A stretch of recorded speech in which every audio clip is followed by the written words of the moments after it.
ओम श्री विष्णवे नमः। ओम श्री विष्णवे नमः। ओम श्री विष्णवे नमः। राधे राधे मेरे प्यारे भाइयों बहनों माताओं व बंधुओं, संस्कार की बातें चैनल में आपका स्वागत है। बंधुओं, आज मोक्षदा एकादशी के दिन मैं आपको सुना रही हूँ भगवान विष्णु की कथा। बंधुओं, मोक्षदा एकादशी के दिन जो मनुष्य भी भगवान विष्णु की इस कथा को सुनेंगे, भगवान विष्णु उनकी हर मनोकामना शीघ्र पूरी करेंगे।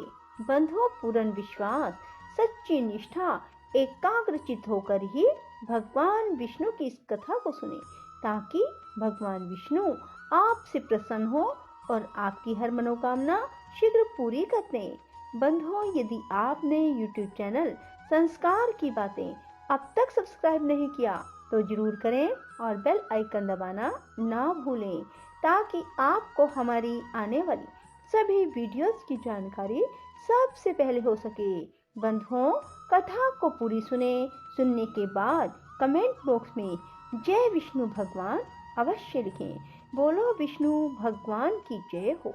भीष्म जी ने पूछा, विप्रवर, मनुष्य को भी देवत्व, सुख, राज्य, धन, यश, विजय, भोग, आरोग्य, आयु, विद्या, लक्ष्मी, पुत्र, बंधु वर्ग एवं सब प्रकार के मंगल की प्राप्ति कैसे हो सकती है, यह बताने की कृपा करें। कुलसत्य जी ने कहा, राजन, इस पृथ्वी पर ब्राह्मण सदा ही विद्या आदि गुणों से युक्त और श्री संपन्न होता है। तीनों लोकों और प्रत्येक युग में ब्राह्मण देवता नित्य पवित्र माने गए हैं। ब्राह्मण देवताओं का भी देवता है। संसार में उसके समान कोई दूसरा नहीं है। वह साक्षात धर्म की मूर्ति है और इस पृथ्वी पर सबको मोक्ष प्रदान करने वाला है। ब्राह्मण सब लोगों का गुरु, पूज्य और तीर्थ स्वरूप मनुष्य है। ब्रह्मा जी ने उसे सब देवताओं का आश्रय बताया है। पूर्व काल में नारद जी ने इसी विषय को ब्रह्मा जी से इस प्रकार पूछा था, ब्राह्मण किसकी पूजा करने पर भगवान लक्ष्मीपति प्रसन्न होते हैं? ब्रह्मा जी बोले, जिस पर ब्राह्मण प्रसन्न होते हैं उस पर भगवान विष्णु भी प्रसन्न हो जाते हैं। अतः ब्राह्मण की सेवा करने वाला मनुष्य पर ब्रह्म परमात्मा को प्राप्त होता है। ब्राह्मण के शरीर में सदा ही श्री विष्णु का निवास है, जो दान, मान और सेवा आदि के द्वारा प्रतिदिन ब्राह्मणों की पूजा करता है। उसके द्वारा मानो शास्त्रीय विधि के अनुसार उत्तम दक्षिणा से युक्त 100 यज्ञों का अनुष्ठान हो जाता है। जिसके घर पर आया हुआ विद्वान ब्राह्मण निराश नहीं लौटता, उसके संपूर्ण पापों का नाश हो जाता है। वह अक्षय स्वर्ग को प्राप्त होता है। पवित्र देश काल में सुपात्र ब्राह्मण को जो धन दान किया जाता है उसे अक्षय जानना चाहिए। वह जन्म जन्मांतरों में भी फल देता रहता है।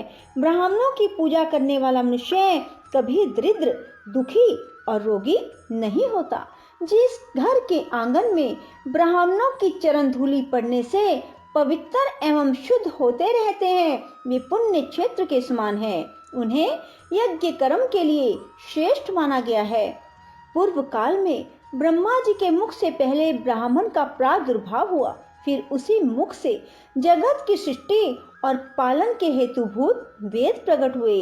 विधाता ने समस्त लोकों की पूजा ग्रहण करने के लिए, समस्त यज्ञों के अनुष्ठान के लिए ब्राह्मण के ही मुख में वेदों को समर्पित किया। पितृयज्ञ, विवाह, अग्निहोत्र, शांति कर्म, सब प्रकार के मांगलिक कार्यों में ब्राह्मण सदा उत्तम माने गए हैं। ब्राह्मण के ही मुख से देवता हव्य का और पितर कव्य का उपभोग करते हैं। ब्राह्मण के बिना दान, होम और बलि सब निष्फल होते हैं। जहाँ ब्राह्मणों को भोजन नहीं दिया जाता, वहाँ असुर, प्रेत, दैत्य और राक्षस भोजन करते हैं। दान, होम आदि में ब्राह्मण को बुलाकर उन्हीं से सब कर्म कराना चाहिए। उत्तम देश काल में उत्तम पात्र को दिया हुआ दान लाख गुना अधिक फलदायक होता है। ब्राह्मण को देखकर श्रद्धा पूर्वक उसको प्रणाम करना चाहिए। उसके आशीर्वाद से मनुष्य की आयु बढ़ती है, वह चिरंजीवी होता है। ब्राह्मण को देखकर उसे प्रणाम न करने से, ब्राह्मण के साथ द्वेष रखने से, उसके प्रति अश्रद्धा करने से मनुष्यों की आयु क्षीण हो जाती है। उनके धन ऐश्वर्य का नाश होता है, परलोक में उनकी दुर्गति होती है। ब्राह्मण का पूजन करने से आयु, यश, विद्या और धन की वृद्धि होती है तथा मनुष्य श्रेष्ठ दशा को प्राप्त होता है। इसमें तनिक भी संदेह नहीं है।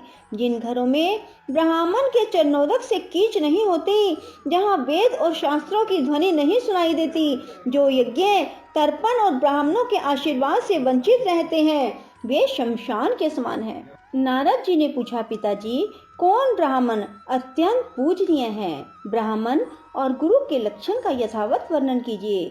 ब्रह्मा जी ने कहा, वत्स, श्रोत्रिय और सदाचारी ब्राह्मण की नित्य पूजा करनी चाहिए। जो उत्तम व्रत का पालन करने वाला और पापों से मुक्त है, वह मनुष्य तीर्थ स्वरूप है। उत्तम श्रोत्रिय कुल में उत्पन्न होकर भी जो वैदिक कर्मों का अनुष्ठान नहीं करता, वह पूजित नहीं होता। असत क्षेत्र मात्र कुल में जन्म लेकर भी जो वेद अनुकूल कर्म करता है, वह पूजा के योग्य है। जैसे महर्षि वेद व्यास और ऋष्य सिंह, विश्वामित्र यद्यपि क्षत्रिय कुल में उत्पन्न है, तथापि अपने सत्कर्मों के कारण वे समान हैं। इसलिए बेटा, तुम पृथ्वी के तीर्थ स्वरूप श्रोत्रिय और ब्राह्मण के लक्षणों को सुनो। इनके सुनने से सब पापों का नाश होता है। ब्राह्मण के बालक को जन्म से ब्राह्मण समझना चाहिए। संस्कारों से उसकी द्विज संज्ञा होती है। विद्या पढ़ने से वह विप्र नाम धारण करता है। इस प्रकार जन्म, संस्कार और विद्या, इन तीनों से युक्त होना श्रोत्रिय का लक्षण है। जो विद्या, मंत्र, वेदों से शुद्ध होकर तीर्थ स्नान आदि के कारण भी पवित्र हो गया है, वह ब्राह्मण परम पूजनीय माना गया है। जो सदा भगवान श्री नारायण में भक्ति रखता है, जिसका अंतःकरण शुद्ध है, जिसने अपनी इंद्रियों और क्रोध को जीत लिया है, जो सब लोगों के प्रति समान भाव रखता है, जिसके हृदय में गुरु, देवता, अतिथि के प्रति भक्ति है, जो माता पिता की सेवा में लगा रहता है, जिसका मन प्राय स्त्री में कभी सुख का अनुभव नहीं करता, जो सदा पुराणों की कथा कहता है और धार्मिक उपाख्यानों का प्रसार करता है, उस ब्राह्मण के दर्शन से प्रतिदिन अश्वमेध आदि यज्ञों का फल प्राप्त होता है। जो प्रतिदिन स्नान, ब्राह्मणों का पूजन, नाना प्रकार के व्रतों का अनुष्ठान करने से पवित्र हो गया है, जो गंगा जी के जल का सेवन करता है, उसके साथ वार्तालाप करने से ही उत्तम गति की प्राप्ति होती है। जो शत्रु और मित्र दोनों के प्रति दया भाव रखता है, सब लोगों के साथ समता का बर्ताव करता है, दूसरे का धन जंगल में पड़ा हुआ तिनका भी नहीं चुराता, काम और क्रोध आदि दोषों से मुक्त है, जो इंद्रियों के वश में नहीं होता, यजुर्वेद में वर्णित चतुर्वेदमयी शुद्ध 24 अक्षरों से युक्त त्रिपदा गायत्री का प्रतिदिन जप करता है, उसके भेदों को जानता है, वह ब्रह्म पद को प्राप्त होता है। पिताजी, गायत्री का क्या लक्षण है? उसके प्रत्येक अक्षर में कौन सा गुण है? उसकी कुक्षी, चरण, गोत्र का क्या निर्णय है? इस बात को स्पष्ट रूप से बताइए। ब्रह्मा जी बोले, वत्स, गायत्री मंत्र का छंद गायत्री और देवता सविता निश्चित किए गए हैं। गायत्री देवी का वर्ण शुक्ल, मुख अग्नि और ऋषि विश्वामित्र है। ब्रह्मा जी उनके मस्तक स्थानीय है, उनकी शिखा रुद्र और हृदय श्री विष्णु है। उनका उपनयन कर्म में विनियोग होता है। गायत्री देवी सांख्यायन गोत्र में उत्पन्न हुई है।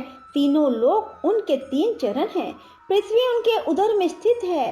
पैर से लेकर मस्तक तक शरीर के 24 स्थानों में गायत्री के 24 अक्षरों का न्यास करके द्विज ब्रह्मलोक को प्राप्त होता है। प्रत्येक अक्षर के देवता का ज्ञान प्राप्त करने से विष्णु का सायुज्य मिलता है। अब मैं गायत्री का दूसरा निश्चित लक्षण बताता हूँ। वह 18 अक्षरों का यजुर मंत्र है। अग्नि शब्द से उसका आरंभ होता है, स्वाहा से हकार पर उसकी समाप्ति। जल में खड़ा होकर इस मंत्र का 100 बार जप करना चाहिए। इससे करोड़ों पातक और उपपातक नष्ट हो जाते हैं। जप करने वाला पुरुष ब्रह्म हत्या आदि पापों से मुक्त होकर मेरे लोक को प्राप्त होता है। बोलो विष्णु भगवान की जय हो। राधे राधे। जय श्री कृष्णा। बंधुओं, यदि आपको हमारी वीडियो पसंद आए तो इसे लाइक करें और शेयर भी जरूर करें। धन्यवाद।